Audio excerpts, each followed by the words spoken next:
काम जो स्टार्ट कली अचानक गोटे महिला किसी लोक को धरिकी आसिले गोटे मोर मन पड़े गोटे क्रेटा गाड़ी आसिक गले मत कहले तुम्हें किए मुझे मुझे गोटे कॉन्ट्रैक्टर काम कर भरोसा नहीं था तुम अभी फोन करूंगा बबी दास को यहाँ आएगा तुम जानते नहीं हो मुझे ये मेरी जगह है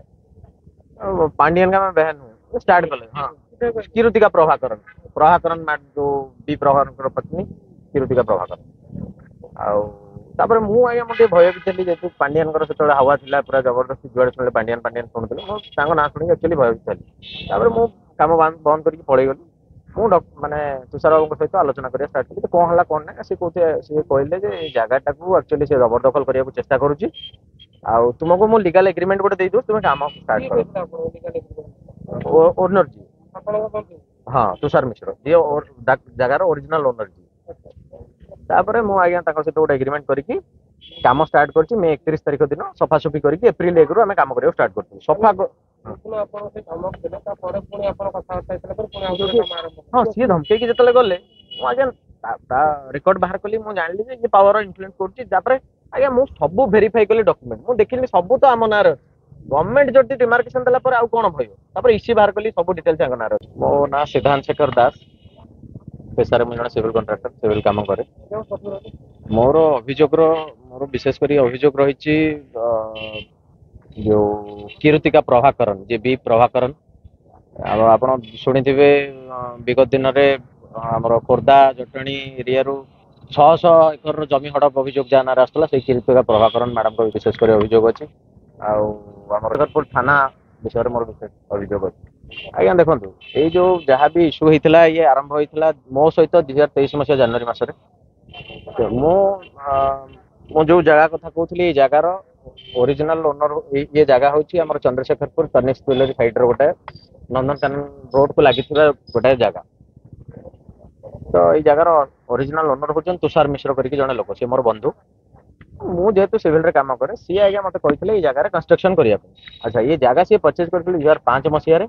2012 मसीह पट्टा होता आ 2021 मसीह आरआई कलारंगा तहसीलदार भुवनेश्वर गवर्नमेंट डिमार्केशन भी देते आ पीसफुल पोजिशन जीतले से इलेक्ट्रिसिटी नहीं आउट हाउस बनते प्रति वर्ष बिल माने प्रति मास बिल भी दौरान इलेक्ट्रिक बिल सब थिला बाद मुझे सब वेरीफाई करके इसी बाहर करके काम स्टार्ट करती बोली काम स्टार्ट करी हाँ हाँ मत एग्रीमेंट गोटे करे काम स्टार्ट कर काम जो अचानक पुलिस गाड़ी आसला आमको मत मो ड्राइवर को गोटे कम कर 2-3 पिला को समस्त उठे नहीं पड़े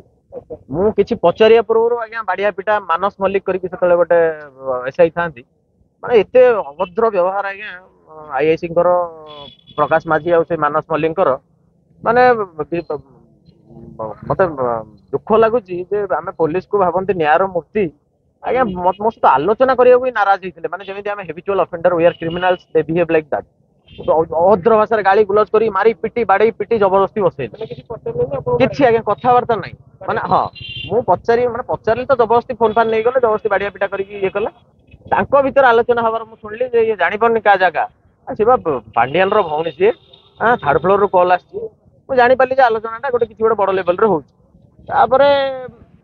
फरवर्ड करदे किसी कथबार्ता किसी आलोचना नहीं फरवर्ड करदे 307 लगे मुझे आज्ञा मसे पर आसली बेल मुझे अचानक गोटे लोक मो पाक देखा आज्ञा मु प्लस मोर आख पाख सांग साथी जिते लोक समस्त को फरवर्ड कले 8-10 जन लोक बारी बारी करके फरवर्ड कले मो सहित जिते परिचित सांग साथी मिशुले मिछ केस देकी विभिन्न केस देकी सब फरवर्ड कले तो दिने घरे बस गोटे लोक मो पाक आसिले देखा तापर मुझे जाना पाइली जे ये लोक गोटे सिक्योरिटी गार्ड मो ना केस देइथिला प्रभाकरण भी केस मो ना दे नथिले गोटे गोविंद बाबू करी गोटे सिक्योरिटी से सिक्योरिटी गार्ड आज्ञा त्रिवेणी माइंस रे काम करे काले प्रभाकरण गोटे माइंस अच्छी कंपनी त्रिवेणी माइंस करके सटर सिक्योरिटी बोली गोटे अच्छी से सिक्योरिटी गार्ड से काम करते एक्जाक्टली सी आज्ञा सी मत कहला जे आज्ञा मु कंपनी रे ड्यूटी रे थिली मते प्रभाकरण किरुतिका प्रभाकरण मैनेजर अरुणाचलम मते डाकी आणला मते कहला या गोटे केस दबार अच्छे आउ तू केस न दबु तो चाकरी भाग तते थाना पुरे ଏଇଆ କହିଲେ ଜବରଦସ୍ତି। ସିଏ ଆଜ୍ଞା ମୋ ନାଁରେ ଗୋଟେ କେସ୍ ଦେଇଥିଲା ଯେ ଆମେ କାଳେ ତାକୁ ବାନ୍ଧିଦେଲୁ ବାଡେଇଦେଲୁ ଇଏ କରିକି ସେ କରିକି। ଘଟଣା ଘଟିଗଲା ଆପଣଙ୍କ ଯିଏ ବନ୍ଧୁ ଯିଏ ଆପଣ ଲିଗାଲ ଅଥରିଟି ସେଠି କାମ କରିବାକୁ ତାଙ୍କର ଆଜି କଣ ଥିଲା ତାଙ୍କ ନାଁରେ ବି କେସ୍ ଦେଲେ ପା। ମାନେ ସିଏ नो ବଡି ସେଇଥିରେ ନା ଥିଲେ ନା ଆସିଥିଲେ ଜାଗାକୁ। ସିଏ ମତେ ଖାଲି ଗୋଟେ ଅଥରିଟି ଦେଇଥିଲେ ତାଙ୍କ ନାଁରେ ବି ଆଜ୍ଞା ଗୋଟେ କେସ୍ ଦେଲେ। ତାଙ୍କୁ ବି ବହୁତ ହଇରାଣ କଲେ ବିଶ୍ୱ ଆଉ ତ ସିଏ ବି ଭୟ ଆଜ୍ଞା ସିଏ ପେଶାରେ ସେ ଗୋଟେ ବହୁତ ବଡ ଲୋକ ପେଶାରେ ଜଣେ ଡାକ୍ତର ତ ତାକୁ ସିଏ ମତେ ହଁ ତାପରେ ସେଇ ଲୋକ ମତେ କହିଲେ ଆଜ୍ଞା ଦେଖନ୍ତୁ ମତେ ଭୟଭୀତ କରେଇଲେ ମୁଁ 8-10 ହଜାର ଟଙ୍କା ଦରମା ପାଉଛି ମୁଁ କାହିଁକି ଟସଲ ନେଇ ବୋଲି ମୁଁ ଆପଣଙ୍କ ନାଁରେ କମ୍ପ୍ଲେନ ଦେଇଥିଲି କିନ୍ତୁ ମତେ ଖରାପ ଲାଗୁଛି ମୁଁ ଯାଇକି ହାଇକୋର୍ଟରେ ଆଜ୍ଞା କହିଦେବି କୋର୍ଟରେ ଯାଇକି ମାନ୍ୟବର ହାଇକୋର୍ଟକୁ କହିଦେବି ଯେ ଆଜ୍ଞା ମତେ ଜବରଦସ୍ତି କଲେ ବୋଲି ମୁଁ କେସଟା ଦେଲି। ସେ ଆଜ୍ଞା ଦେଖନ୍ତୁ ହାଇକୋର୍ଟରେ ଯାଇକି ତାପରେ ଗୋଟେ ସତ୍ୟପାଠ ଦାଖଲ କଲେ ଯେ କିରୁତିକା ପ୍ରଭାକରନଙ୍କର ଯିଏ ମ୍ୟାନେଜର ଆଉ କିରୁତିକା ପ୍ରଭାକରନ ଆଉ ପୋଲିସ ଜବରଦସ୍ତି କରିବା ଲାଗି ଆମେ ମୁଁ ଆଜ୍ଞା କେସଟା ଦେଇଥିଲି ସିଦ୍ଧାନ୍ତ ବାବୁଙ୍କ ନାଁରେ। କେସ୍ ଗଲା ଆଜ୍ଞା ଏଇଟା ସ୍ପସିଂକୁ ଗଲା ଏଇ କେସଟା ସ୍ପସିଂକୁ ପଳେଇଲା। ତାପରେ ପ୍ରକାଶ ମାଝୀ ଯିଏ ଆଇଆଇସି ମତେ କହିଲେ ଯେ ଆରେ ତୁ ଜାଣିବା ଶୁଣିବା ପିଲା ଇଏ ସିଏ ତୁ ଗୋଟେ ଡିମାର୍କେସନ ଆପ୍ଲାଇ କରିଦେ। ମୁଁ ଲେଖିକି ପ୍ରକାଶ ମାଝୀ ଆଇଆଇସି ଥାନାର ହଁ ଗୋଟେ ଡିମାର୍କେସନ ଆପ୍ଲାଇ କରିଦେ। ଆଜ୍ଞା ମୁଁ 40 ଆପ୍ଲିକେସନ ଦେଇଥିବି ଆଇଓ ଯିଏ ଥିଲେ ରାଧିକା ମ୍ୟାଡମ ମାନସ ମଲ୍ଲିକ ତ ସିଏ ପଳେଇଲେ ଏବେ ସେ ତାଙ୍କ 50 ଥର ଦେଖା କରିଛି ମୋ ଡକ୍ୟୁମେଣ୍ଟ ମୁଁ ଯାହା ମାନେ 50 ଥର ଗୋଟେ 50ଟା ପ୍ରିଣ୍ଟ କାଢିକି ଦେବି ସେ ଫୋପାଡି ଦିଅ। ମୁଁ ଆଜ୍ଞା ଘଣ୍ଟା ଘଣ୍ଟା ଥାନା ବାହାରେ ଠିଆ ହେବି ଇଏ ସାରଙ୍କର ଯିବା ଆସିବା ରାସ୍ତାକୁ ଅପେକ୍ଷା କରି ଯେତେ ଥର ପଚାରି ହଁ ଦେଖିବା ଦେଖିବା ଏମିତି ହେଇକି ବର୍ଷେ ବିତିଗଲା। ଏବେ ତାପରେ ଯେତେବେଳେ ନୂଆ ଗଭର୍ଣ୍ଣମେଣ୍ଟ ହେଲା ପରେ ମୁଁ ଆଇଆଇସିଙ୍କ ପାଖକୁ ଯାଇଥିଲି। ଆଇଆଇସି ମତେ କହିଲେ ତୁ ଯାହା ହଉଛି ହଉ ଡିମାର୍କେସନ ଗୋଟେ ଆପ୍ଲାଇ କର। ମୁଁ ଆଜ୍ଞା ଯେତେ ଥର ତହସିଲ ଅଫିସ ଯାଇଛି ସେ କହିଛନ୍ତି ଥରେ ତ 2021 ମସିହାରେ ତମକୁ ଡିମାର୍କେସନ ଦିଆହେଲା। ସେଲଡିଟ୍ ଆଜ୍ଞା ଯୋଉ ପ୍ରଭାକରନ ଗୋଟେ ଫେକ୍ ସେଲଡିଟ୍ 2022 ମସିହାରେ ବନେଇଛି ତାର ପ୍ଲଟ ନମ୍ବର ହିଁ ଅଲଗା। ତାର ପ୍ଲଟ ନମ୍ବର ଆମର ସହିତ କିଛି ମ୍ୟାଚିଂ ହିଁ ନାହିଁ। ମତେ ତହସିଲଦାର ସବୁବେଳେ କୁହନ୍ତି ଆରେ ତୁମ ଚତୁର୍ପାର୍ଶ୍ୱ ବାମ ମାନେ ପୂର୍ବ ପଶ୍ଚିମ ଉତ୍ତର ଦକ୍ଷିଣ ସହିତ କନଫ୍ଲିକ୍ଟ ହେଲେ ସିନା ପୁଣି ଡିମାର୍କେସନ ହବ। ଆପଣଙ୍କୁ ଥାନା ବାଲା ବର୍ତ୍ତମାନ କୌଣସି ପ୍ରକାର ସାହାଯ୍ୟ ସହଯୋଗ ନାଇଁ ନାଇଁ କାଲି ଆପଣ କଣ ଚାହୁଁଛନ୍ତି? ମୁଁ ଆଜ୍ଞା ଗୋଟେ ଇଣ୍ଟିମେସନ ଦେଇଦେଲି ଥାନାକୁ ଯେ ଆଜ୍ଞା ମୁଁ କାମ କରିବାକୁ ଯାଉଛି ମତେ ସେତେବେଳେ ବି କିଛି କହିଲେନି। କାଲି ଯେତେବେଳେ ମୁଁ ପୁଣି କାମ କରିବା ଷ୍ଟାର୍ଟ କଲି ସେତେବେଳେ ଆଜ୍ଞା 4-5ଟା ଗାଡି ଲାଗିଲା। ପ୍ରଭାକରନ କିରୁତିକା ପ୍ରଭାକରନ ତାଙ୍କ ବୋଧେ ସ୍ୱାମୀ ବି ଥିଲେ ବୋଧେ ପାଖରେ ଗାଡିରେ ବସିଥିଲେ ମୁଁ ଜାଣିପାରିଲିନି। ଆଉ ସେ ଯୋଉ ଓହ୍ଲେଇକି ଅରୁଣାଚଳ ମୋ ପାଖରେ ଭିଡିଓ ଅଛି ମୁଁ ସେୟାର କରିବି। ସିଏ ଆସିକି ଆଜ୍ଞା ପୁଣି ଧମକେଇବା ଷ୍ଟାର୍ଟ କଲା ବନ୍ଧୁକ ଧରିକି ଆସିକି ଆଜ୍ଞା 4-5ଟା ଗାଡି ପଛରେ ଲଗେଇକି ଲୋକ ଫୋକ ଧରିକି ଆସିକି ପୁରା ମତେ ପୁଣି କାଲି ଧମକେଇବା ଷ୍ଟାର୍ଟ କଲା। ମୋ ପାଖରେ ଭିଡିଓ ବି ଅଛି ମୁଁ ସେୟାର କରିବି ଆପଣଙ୍କୁ। ତୁ କିଏ ଏଇଠି କାହିଁକି ଆସିଛୁ ଇଏ ସିଏ अरे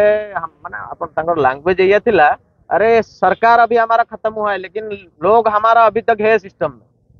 ଏଇ ୱାର୍ଡ ଏଇ ଲାଙ୍ଗୁଏଜ ଥିଲା ତାଙ୍କର। ସେଇ ସାଙ୍ଗେ ସାଙ୍ଗେ ଆସିକି ଗାଡି ଲାଗିଗଲା ଥାନା ଗାଡି ପୁଣି ଯେମିତି ସେଇ ଥାନା ବାଲାଙ୍କର ପୁରୁଣା ବ୍ୟବହାର ଭାଇ ବସ ଆକୁ ଚାଲ ଆକୁ ନେଇକି ଚାଲ। କହିଲେ ଆଜ୍ଞା କଣ ଇଏ ବ୍ୟବହାର ପୁଣି ଆଉଥରେ ନେଇକି ପଶୁ ପଶୁ ହେଇଯାଇଛି ଆକୁ ବସ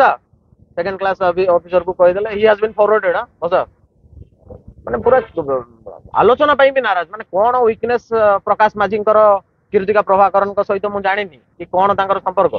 ସେ ବାରମ୍ବାର ଆମକୁ ବସେଇବାକୁ ଲାଗିଲେ। ଆପଣ ବର୍ତ୍ତମାନ କଣ ଚାହୁଁଛନ୍ତି? କାଲି ଆଜ୍ଞା ଗୋଟେ ଏଫଆଇଆର ତାଙ୍କ ନାଁରେ ଦେଇଛି। ଆଉ ମୋ ଜାଗା ଆଜ୍ଞା ମୁଁ ବର୍ତ୍ତମାନ ତୁଷାର ବାବୁ ବି ମତେ ପାୱାର ଅଫ ଆଟର୍ଣ୍ଣରୀ ବି ଦେଇଛନ୍ତି। ମୁଁ ବର୍ତ୍ତମାନ ଲିଗାଲ ପାୱାର ଅଫ ଚନ୍ଦ୍ରଶେଖର ଥାନା ମତେ ତୁଷାର ରଞ୍ଜନ ମିଶ୍ର ମୁଁ ହଉଛି ବର୍ତ୍ତମାନ ଲିଗାଲ ପାୱାର ଅଫ ଆଟର୍ଣ୍ଣରୀ ବି ସେ ଜାଗାର ସେ ପାୱାର ଅଫ ଆଟର୍ଣ୍ଣରୀ ବି ମତେ ଦେଇଛନ୍ତି ଦେଖନ୍ତୁ। ତ ମୁଁ ଚାହୁଁଛି ଜାଗାଟା ଆଜ୍ଞା ଆମକୁ ମିଳୁ ଆମର ମୁଁ ଆଜ୍ଞା ତା ପାଇଁ ରେଜିଷ୍ଟର କରିଛି। ହଁ ହଁ ନିଶ୍ଚୟ ମୁଖ୍ୟ ଆଜ୍ଞା ଜାଗାଟା ପାଇଁ ଯେତିକି ଦୁଃଖ ଲାଗୁନି ଆମେ ପୋଲିସକୁ ଆଜ୍ଞା ନ୍ୟାୟର ତୃତୀୟ ସ୍ତମ୍ଭ ମାନୁଛୁ। ପୋଲିସଙ୍କ ପାଖେ ଲୋକଙ୍କର ଆଶା ଅଭିଳାଷ ରହୁଛି ଆଉ ପୋଲିସ ଆଜ୍ଞା କୁକୁରଙ୍କ ଭଳିଆ ବ୍ୟବହାର କରୁଛନ୍ତି। ହଁ ନିଶ୍ଚୟ ଶୁଣିବେ ଆଜ୍ଞା ଲୋକଙ୍କ ସରକାର ସିଏ ଲୋକଙ୍କ ପାଖରେ ବସୁଛନ୍ତି ଲୋକଙ୍କ ସହିତ ରହୁଛନ୍ତି ନିଶ୍ଚୟ ଶୁଣିବେ।